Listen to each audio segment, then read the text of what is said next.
acerca de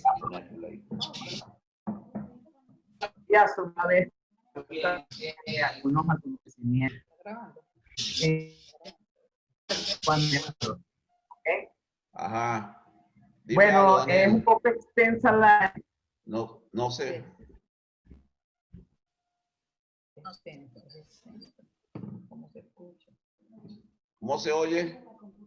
Se escucha muy bien. Ahora, ¿Cómo se escucha? ¿sí se escucha? ¿Cómo se escucha ya? Hola, hola, aquí se escucha bien. Ahora sí, ahora se escucha bien. Ok. Entonces, bueno, iniciamos con lo que es el libro de Apocalipsis. Decíamos que vamos a hablar acerca de los primeros capítulos del libro de Apocalipsis. Vamos a tocar el capítulo 1, capítulo 3, 4, por allí vamos a estar hablando. Y bueno, aquí el equipo de todo el equipo de Katia fueron seleccionados algunos para dar la exposición y bueno, es un poco extenso el contenido, pero vamos a tratar de darlo lo más rápido y lo más resaltante de todo de todos estos capítulos, ¿ok? Cuando hablamos, bueno, del libro de Apocalipsis, podemos decir que el significado del libro de Apocalipsis es revelación, ¿ok? Que quiere decir quitar el velo. Apocalipsis, podemos hablar de que es el último libro del Nuevo Testamento, ¿ok? Su palabra es revelación, su significado es revelación, ¿ok? Para muchos el Apocalipsis tal vez es un libro que es de temor. Cuando hablan de la palabra apocalipsis, todo el mundo se imagina el fin del mundo, pero no es así, ¿ok?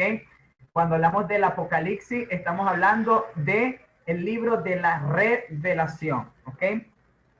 ¿Quién escribió el libro de Apocalipsis? Bueno, el apóstol Juan fue el escritor del libro de Apocalipsis, ¿verdad? Y también, bueno, el mismo escritor del Evangelio, ¿ok? ¿Cuándo fue escrito este libro? Varias fechas se han sugerido, pero las más precisas, la más certera, se dice que fue escrita entre los años 90, 96, después de Cristo, ¿ok? Más o menos cerca del final del reinado del emperador romano Domiciano, aproximadamente cuando se inicia lo que es la persecución de la iglesia. ¿A quién fue este libro de Apocalipsis? Bueno, este libro estaba dirigido principalmente a las 7 iglesias de la provincia de Asia. Por eso inicia dando este mensaje a cada una de estas iglesias. ¿Para qué? Con el objetivo de advertirles y bueno, de que no se apartaran también de su fe, ¿ok? ¿De dónde fue escrito? Bueno, la misma Biblia nos los dice, ¿verdad? En sus primeros capítulos fue escrito desde la isla de Patmos. La idea principal del libro de Apocalipsis es un mensaje profético. También nos habla acerca de lo que es la historia de la iglesia y los eventos futuros, ¿ok? Los eventos del porvenir, eventos proféticos. Sus temas principales, los más resaltantes, habla acerca de cómo Cristo, el Redentor, el Rey victorioso. También toca acerca de lo que es la segunda venida de Cristo. Nos habla de la soberanía de Dios en la historia, ¿ok? Y también nos habla de la venidera y la ira de Dios contra el pecado, ¿ok? Y por supuesto, bueno, el final de la iglesia.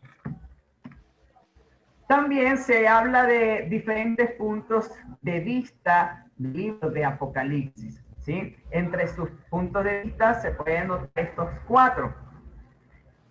Desde el punto de vista pretérito, es decir, la palabra pretérito que ha existido o sucedido en el pasado, a través de los tiempos se puede estudiar el libro de Apocalipsis y se tomaron en cuenta estos tipos de vista, ¿ok? El pretérito, el apóstol Juan lo escribió para infundir ánimo, infundir esa inspiración en los creyentes y, por supuesto, bueno, en los días que estaban viviendo esa persecución. Y tuvo en cuenta aquellos que estaban bajo la persecución en el tiempo del Imperio Romano, ¿ok? También desde un punto futurista, con excepción de los primeros 3 capítulos del libro de Apocalipsis, Juan describe estos acontecimientos que ocurrirán al final de la historia, ¿ok? También tiene un punto de vista histórico, donde el apóstol Juan en el Apocalipsis traza lo que es la historia desde los días de la iglesia hasta aún la segunda venida de Cristo, ¿ok? Y la eternidad, es decir, todos los eventos futuros y escatológicos. También destacan cómo más se pierde su pecado, ¿sí? Y nos da a conocer acerca de su rey, tanto de su pueblo, también de su iglesia. Desde un punto idealista, se toca el libro de Apocalipsis como una representación simbólica donde habla acerca de la lucha y la batalla tanto entre el bien y el mal. ¿Okay? Estos de Apocalipsis. ¿Ah? ¿Sí se escucha? Sí. Ok. Entonces, vamos a iniciar entonces con tenemos escritores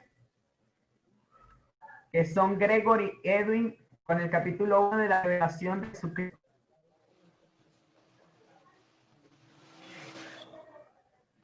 Amén, mi pastor.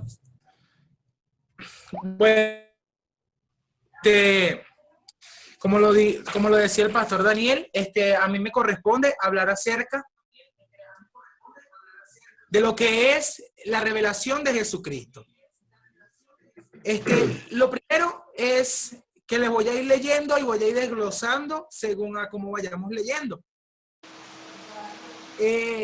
Dice el primer versículo, dice así: la revelación de Jesucristo que Dios le dio para manifestar a sus siervos las cosas que deben suceder pronto. Y la declaró enviándola por medio de su ángel a su siervo Juan. ¿Cuál era el plan de Dios? El plan de Dios en esto se refería a que él quería darle a conocer a su siervo las cosas que Jesús estaba conociendo en ese momento. Por eso este libro nos dice al principio la revelación de Jesucristo que Dios le dio. ¿Por qué? Porque esto primero le fue dado a Jesucristo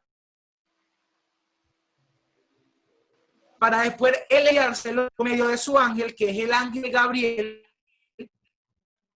a Juan, que da testimonio de la palabra de Dios y de Jesucristo y de todas las cosas que ha visto. Bienaventurado el que lee y los que oyen las palabras de esta profecía y guardan las cosas en ella escritas, porque el tiempo está cerca.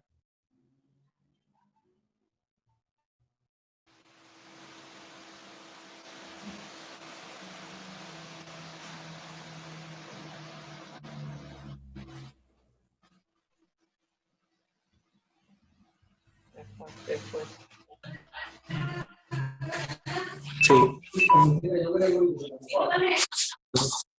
Discúlpeme, pastor, lo que pasa es que hay una interacción con él. Con el internet. ¿Me escuchan?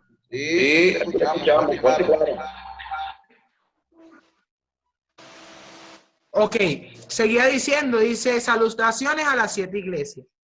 Juan, a las 7 iglesias que están en Asia. Gracia y paz a vosotros, del que es y que era y que ha de venir, y de los 7 espíritus que están delante de su trono. Aquí Jesucristo comienza a referirse a sí mismo como el que es, el que era y el que ha de venir. El que es, el que era y el que ha de venir. Y de los 7 espíritus que están delante de su trono. Y de Jesucristo el testigo fiel, el primogénito de los muertos, el soberano de los reyes de la tierra, al que nos amó y nos lavó de nuestros pecados con su sangre. Él aquí comienza a describirse y una de las primeras características que nos da es el primogénito de los muertos, que dice, no, disculpe, es el testigo fiel, el que dio testimonio por todos y cada uno de nosotros, el que nunca se apartó de nosotros. El segundo es el primogénito, o sea, el verbo de Dios. Esto también aparece en el libro de Juan, en donde se refiere a sí mismo como el verbo de Dios.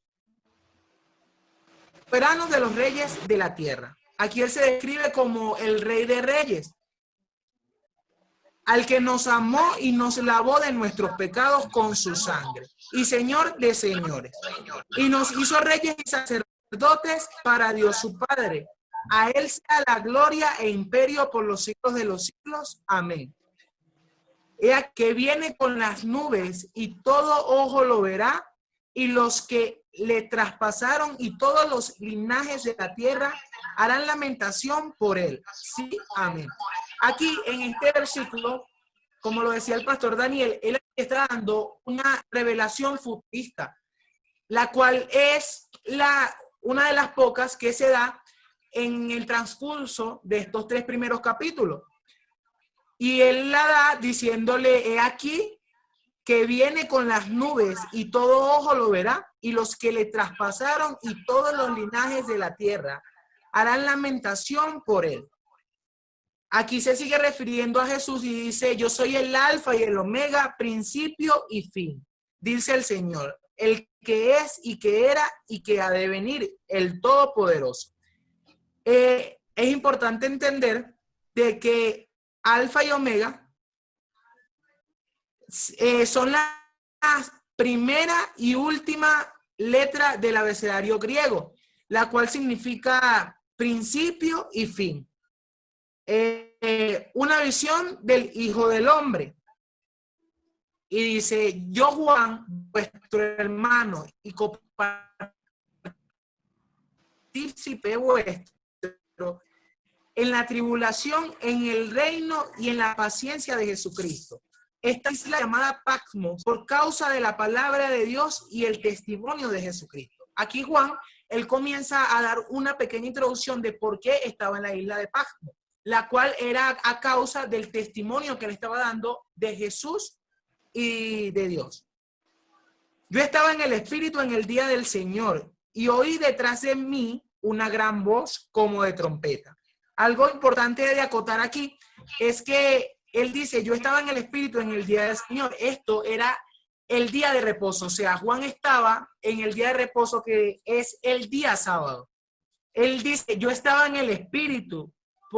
Él estaba, o sea, estaba comunicándose con Jesús, y Jesús decide darle esta revelación por medio de su ángel, como ya lo habíamos mencionado, que es el ángel Gabriel. Y oí una gran voz como de trompeta. Decía, yo soy el alfa y el omega, el primero y el último. Escribe en un libro lo que ves y envíalo a las 7 iglesias que están en Asia, a Éfeso, Esmirna, Pérgamo, Tiatira, Sardis, Filadelfia y la Odisea. Cuando él se refiere aquí a envíalos a las 7 iglesias, podemos recordarnos de que el 7 es un número perfecto, el cual es un número redondo. Aquí podemos decir de que Dios le está dando este mensaje a la iglesia pero a la iglesia en total, o sea, haciéndole una exhortación al cuerpo de Cristo, el cual también estaba dirigido a todo el cuerpo de Cristo, como ya bien lo dije. Y ahora vamos a pasar a nuestro hermano Edwin, que nos tiene lo que sigue del libro del primer capítulo del libro de Apocalipsis. Amén. Dios les bendiga. ¿Me escuchan? Señor. Señor.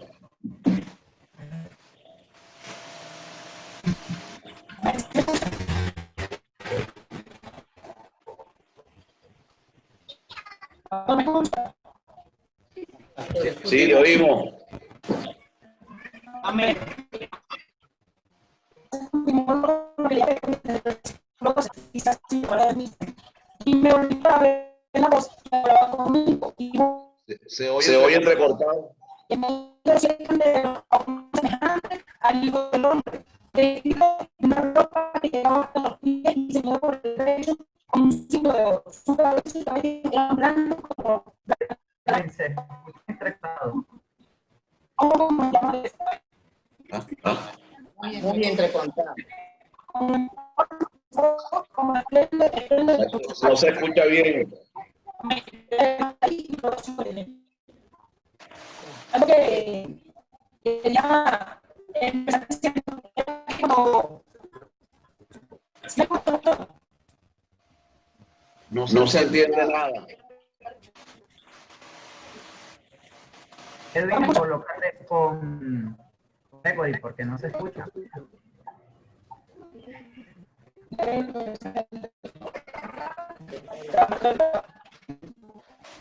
Se va a cambiar. Están viviendo cerquita.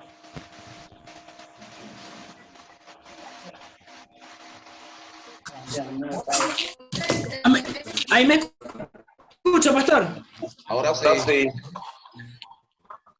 Bueno, vuelvo a leer, que continúa diciendo lo que decía desde el versículo 12, y dice así: y me volví para ver la voz que hablaba conmigo, y vuelto vi 7 candeleros de oro, y en medio de los 7 candeleros a uno semejante al Hijo del Hombre, vestido de una ropa que llegaba hasta los pies, y ceñido por el pecho con un cinto de oro.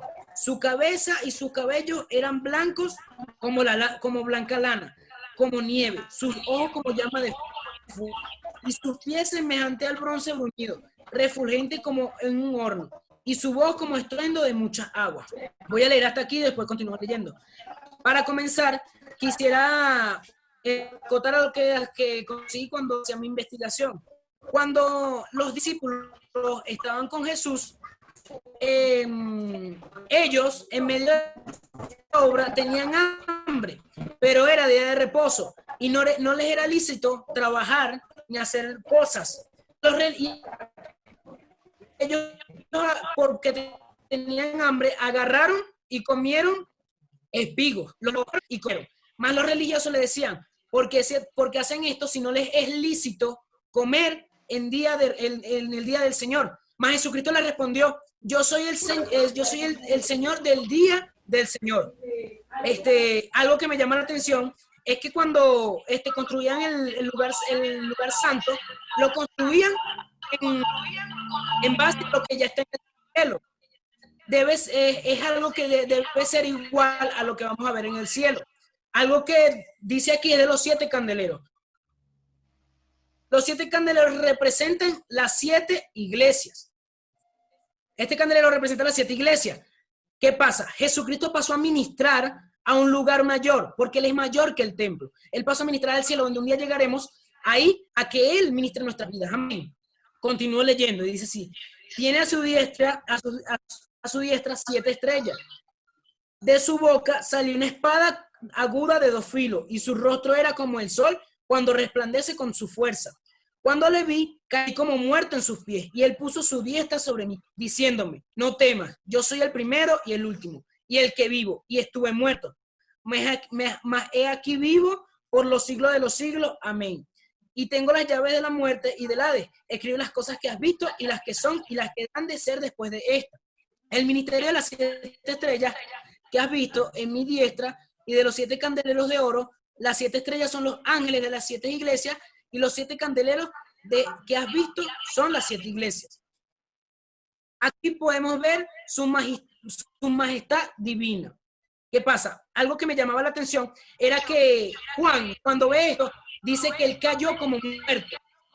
Y si estudiamos un poco más allá, ya Juan había caminado con Jesús, había visto los milagros de Jesús, el poder él ya había visto el poder de Dios, había visto a Jesús revivir y ascender de los muertos. ¿Qué pasa? Cuando él cae como muerto es algo tan impresionante que hace eso.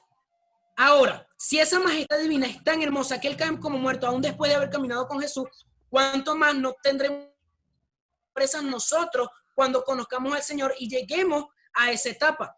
Él habla de una espada de 2 filos que salía de su boca. Esta espada representa la palabra de Dios que es dirigida a las 7 iglesias, a aquella palabra que nos usa en reprensión y encaminarnos a nosotros para que hagamos lo que Él quiere, para que lleguemos en santidad, que Él venga, para que Él pueda obtener una iglesia sin mancha, sin arruga, perfecta como Él la quiere. Amén. Algo que también me llama la atención de su majestad divina es que decía que Él tenía los cabellos blancos como la lana y tenía una batola que le llegó hasta los pies. O sea, si hablamos un poco de eso, el blanco representa pureza, representa lo puro que es Dios. Cuando vemos que sus ojos son como llamas de fuego, son aquel fuego que consumen el mal, porque esos ojos lo ven todo, esos ojos son aquellos que pueden ver más allá de lo imposible. Por eso nos dicen que nuestro Dios es omnipotente, omnipresente y omnisciente. Algo que hacía con mi investigación y me llamaba la atención era que muchas personas evitaban hablar o leer Apocalipsis porque creen que es un libro de miedo, un libro donde tenemos que tener temor, y no. Apocalipsis significa revelaciones. Poniendo un ejemplo, es como cuando alguien va a inaugurar una estatua y antes de inaugurarla la tiene tapada con un velo. Cuando esa estatua es inaugurada, la gente ve la revelación, esa estatua se revela. Así hizo Jesucristo con esto. Reveló un mensaje, reveló una palabra a las 7 iglesias para que supiéramos que él es el que fue, el que es y el que será. Algo que yo también quería presentarle con una historia. Esto es una historia donde habían 2 hermanos. Uno peleó con el otro. Y uno de los hermanos, con tanta rabia, hizo que un río pasara en medio de las 2 casas para que él no pudiera pasar a la casa de su hermano. Meses después llega un carpintero a la casa del otro hermano y le dice: ¿no habrá trabajo que me ofrezca? Y el hermano le dice: sí, he coleccionado madera y tengo herramientas, pero quiero que me construyas un muro para que mi hermano y yo no podamos vernos, ni siquiera tocarnos. El hermano se va a hacer una diligencia, una cosa, y el carpintero empieza a trabajar. Pero el carpintero, en vez de construir un muro, el carpintero decide construir un puente. Cuando el hermano llega y ve que el carpintero lo que construyó fue un puente, el hermano lo que le dice al carpintero es: ¿por qué tú construiste un puente cuando te manda a construir un muro? Ahí él despide al carpintero y se va. Antes que el hermano fuera a reclamar, el otro hermano llegó corriendo a él, lo abrazó llorando y le dijo: perdóname, porque a pesar de que yo construí y mandé a hacer un río para que pasara en medio y nos dividiera, tú construiste un puente. ¿Para qué? Para que pudiéramos estar juntos. El hermano, sorprendido de lo que estaba pasando, fue a buscar al carpintero. Y el carpintero lo único que le dice es: yo soy el que fue, el que soy y el que será. Yo revelo el puente. El puente es el que tenemos que usar para llegar al Padre. Algo que me sorprende aquí de la majestad divina son las 7 estrellas de las iglesias, que son aquellos 7 ángeles que están designados a llevar los mensajes a cada iglesia.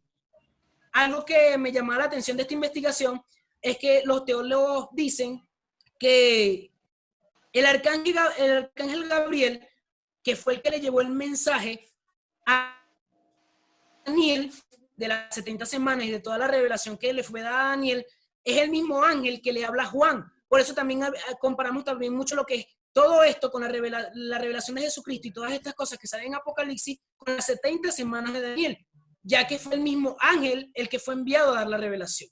Amén, Dios le bendiga. Esta ha sido la exposición del capítulo 1. Oso.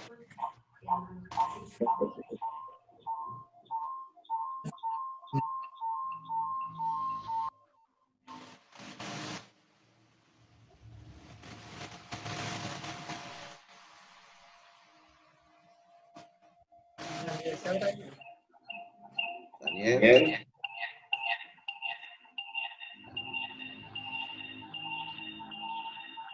Ok, mi pastor, ahora vamos a estar hablando acerca de la iglesia de Éfeso, la cual se encuentra en el capítulo número 2, versículo del 1 al 7, y dice así: escribe al ángel de la iglesia de Éfeso, el que tiene las 7 estrellas en su diestra, el que anda en medio de los 7 candeleros de oro, dice esto.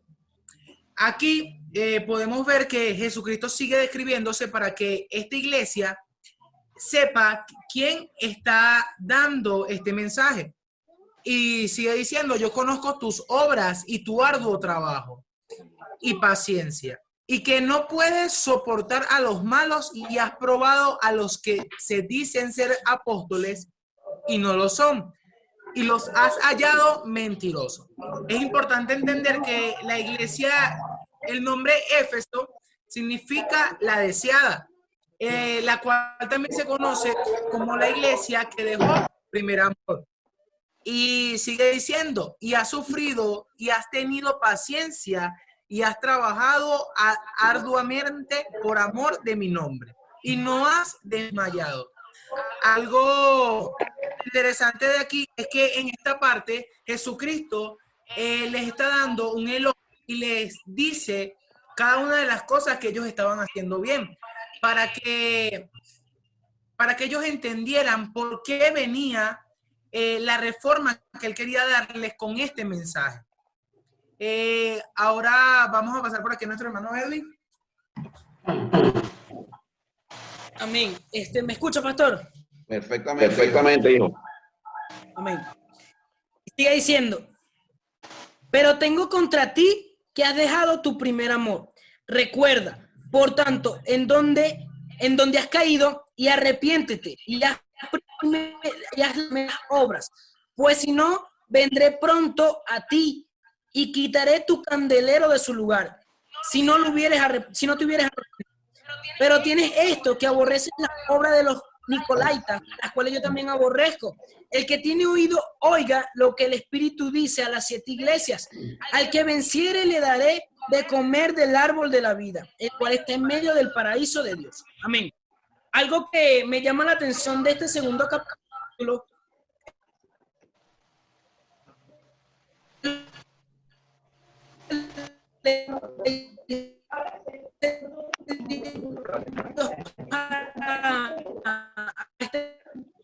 esta iglesia, estás trabajando en perfecta cosa, pero tengo contra ti que has de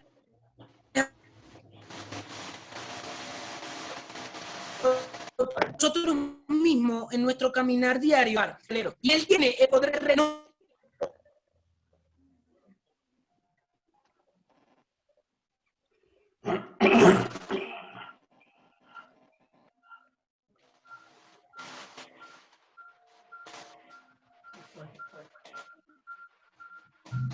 Se fue.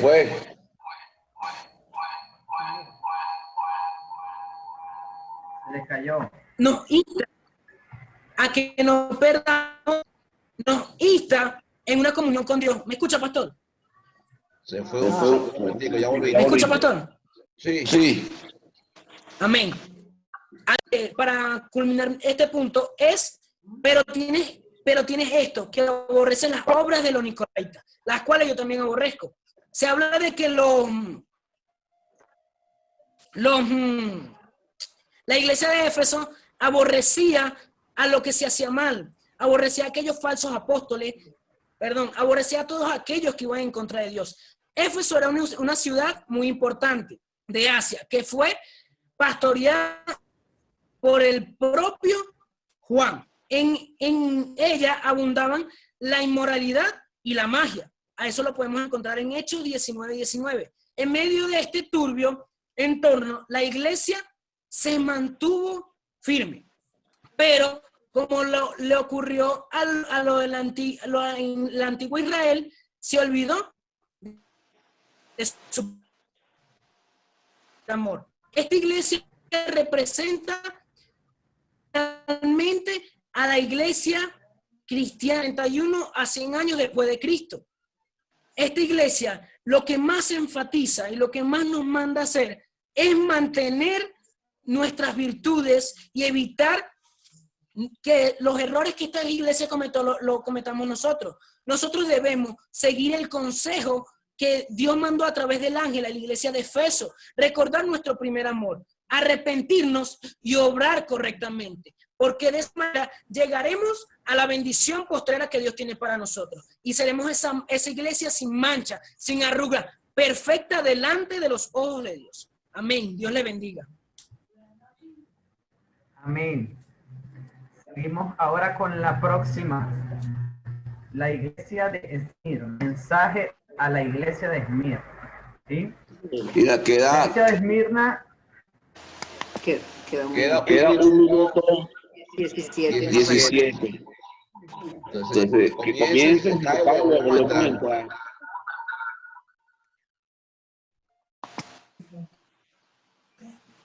Ok. ¿Seguimos? Sí. Bueno, la iglesia de Esmirna, iglesia que sufrió la persecución, ¿sí? Lo vemos allí, puede buscarlo en Apocalipsis 2, del 8 a 11. Para no perder tiempo allí, léalo mientras vamos acá hablando acerca de la iglesia. ¿Sí? La iglesia de Esmirna también quiere decir ungüento, ¿sí? Eso se usaba para embalsamar cuerpos y era aromático. También se dice que la iglesia existió durante este periodo de persecución bajo estos emperadores romanos. La iglesia de Esmirna también pasa por un tiempo de persecución y el Señor lo usa para establecer esta profecía para el tiempo de la iglesia, ¿sí?